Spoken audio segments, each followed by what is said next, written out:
সুখবর সুখবর সুখবর। আলহামদুলিল্লাহ, দীর্ঘদিন পরে ভালো একটা সুখবর। আমরা যারা বাংলাদেশি সৌদি প্রবাসী আছি, আমাদেরকে আল্লাহ খুব ভালো একটা সুখবর শোনাইছে বহুদিন পরে। সুখবরটা হলো এই,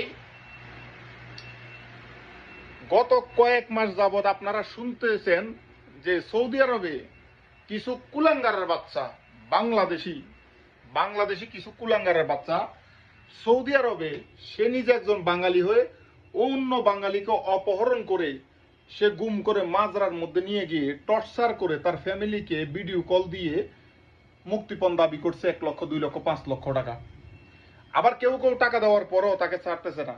গত কিছুদিন আগে 2 জন ছেলেকে অপহরণ করার পরে একজন ছেলেকে তারা মেরে অন্য আরেকটা ছেলে যাকে সাথে অপহরণ করছে একটাকে মারছে, অন্য যেটা ছিল ওইটাকে দিয়ে এই ছেলেটাকে গোসল করাইয়া বস্তার ভিতরে বইরা মরুভূমিতে নিয়ে ফালাইয়া দিছে। আলহামদুলিল্লাহ, দীর্ঘদিন পরে আমরা একটা সুখবর শুনতে পেলাম। এখান থেকে টোটাল এই সন্ত্রাসী গ্রুপের 20 জনকে সৌদি সরকার অর্থাৎ প্রশাসন গ্রেপ্তার করতে সক্ষম হয়েছে। আলহামদুলিল্লাহ, আবারও ডিসেম্বর মাস অর্থাৎ আগামী মাসে তাদেরকে এই দেশে কল্লা কাটা হবে। আলহামদুলিল্লাহ আলহামদুলিল্লাহ, এইসব কুলাঙ্গার যেন আর এই দেশে থাকতে না পারে, সেজন্য আল্লাহর কাছে লাখো কোটি শুকরিয়া। আগামী মাসে তাদেরকে কল্লা কাটা হবে এই দেশে। আপনাদেরকে আবারও আপডেট জানাবো ইনশাল্লাহ।